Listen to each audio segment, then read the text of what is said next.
வணக்கம், நான் உங்க doctor Shanthi Krishna Raghu from Ashwin homeo clinic Trichy.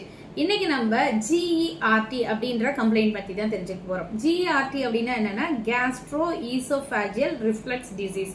அதாவது நம்ம சாப்பிட்ட சாப்பாடு நம்ம உணவு குழல் வழியா நம்ம வயிற்றுக்கு போனோன்னு அங்கே ஒரு ஸ்பிங்க்சர் இருக்கும். அந்த ஸ்பிங்க்சர் அதாவது நம்மளுடைய உணவு குழலோட லாஸ்ட் பகுதியில் ஒரு ஸ்பிங்க்சர் இருக்கும். அது நல்லா க்ளோஸ் ஆயிக்கும். ஸோ வயிற்றுக்கு போய் அந்த உணவு ஹைட்ரோக்ளோரிக் ஆசிட்டோட மிக்ஸ் ஆன பிறகு அது மேலே ஏறி வர முடியாது.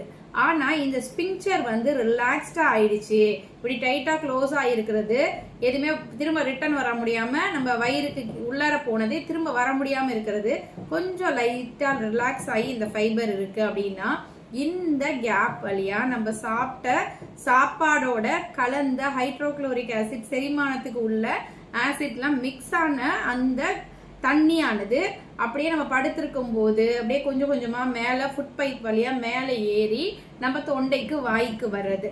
ஸோ அதை தான் நம்ம ஜிஇஆர்டி அப்படின்னு நம்ம சொல்லுவோம். ஸோ இது வர்றதுக்கான ரிஸ்க் ஃபேக்டர்ஸ் என்னென்ன அப்படின்னு பார்த்தா, அதிகமா ஆல்கஹால் மது அருந்துறவங்களுக்கு வரலாம், ஹயாட்டஸ் ஹெர்னியான்னு சொல்லுவோம், அது மாதிரி இருக்கிறவங்களுக்கு வரலாம், ரொம்ப குண்டா இருக்கவங்களுக்கு வரலாம், பிரெக்னன்சி டைம்ல வரலாம், அது மாதிரி பார்த்தோம்னா அதிகமாக ஸ்மோக் பண்றவங்களுக்கு, டொபேக்கோ யூஸ் பண்றவங்களுக்கு அவங்களுக்குலாம் வரலாம். ஸோ சாப்பிட்டுட்டு ஒரு 3 மணி நேரத்துக்கு முன்னாடி சாப்பிட்டோன்னா படுக்கிறாங்கன்னா அவங்களுக்கு இந்த பிரச்சனை வர்றதுக்கு வாய்ப்புகள் நிறைய இருக்கு. ஸோ இந்த ஜிஇஆர்டி ப்ராப்ளம் இருக்கு அப்படின்னா என்ன மாதிரியான அறிகுறிகள் இருக்கும் அப்படின்னு பார்த்தோம்னா, நெஞ்சு எரிச்சல் இருக்கு. அடிக்கடி ஒருத்தவங்க எனக்கு நெஞ்சு எரிச்சலா இருக்குன்னா அவங்களுக்கு ஜிஇஆர்டி ப்ராப்ளம் இருக்கா அப்படின்னு பார்க்கணும்.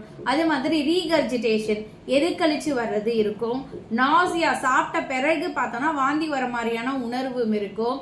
அது மாதிரி இருமல், வீசிங், அது மாதிரி விக்கல் வர்றது, வாய்ஸ் அந்த ஆசிட் மேல தொண்டைக்கு படுறதுனால அந்த தொண்டை புண்ணாகி வாய்ஸே மாறி போயிடும். ஹோஸ்னஸ் ஆஃப் வாய்ஸ், தொண்டை கட்டின மாதிரி இருக்கும், சோர் த்ரோட் இருக்கும், தொண்டை புண்ணான மாதிரி இருக்கும், எதுவும் சாப்பாடு முழுங்குறதுக்கே கஷ்டமா இருக்கும். அந்த ஆசிட் தொண்டையை புண்ணாக்கிடும். ஸோ சாப்பாடு முழுங்குறதுக்கு கஷ்டமா இருக்கும், டிஃபிகல்ட் இன் ஸ்வாலோவிங் இருக்கும். ஸோ அது மாதிரி பார்த்தோம்னா தொண்டையில ஏதோ ஒன்று நின்றுட்டே இருக்கிற மாதிரி இருக்கு, ஒரு லம்ப் மாதிரி ஏதோ ஒரு உருண்டையா ஏதோ ஒன்று அடைச்சிக்கிட்டு நிக்கிற மாதிரியே இருக்கு அப்படின்னு சொல்லுவாங்க. நெஞ்சு வலி இருக்கலாம், வாயில ஒரு பேட் பிரீத், அதாவது மூச்சு காத்து ஒரு கெட்ட வாடை அடிக்கலாம். இதுக்குனால என்ன மாதிரியான காம்ப்ளிகேஷன்ஸ் வரும் அப்படின்னு பார்த்தோம்னா, அந்த உணவு குழல் அது இன்ஃபெக்ஷன் ஆகி ஈசோஃபேஜைட்டிஸ் வரும், உணவு குழல் புண்ணாகிறது.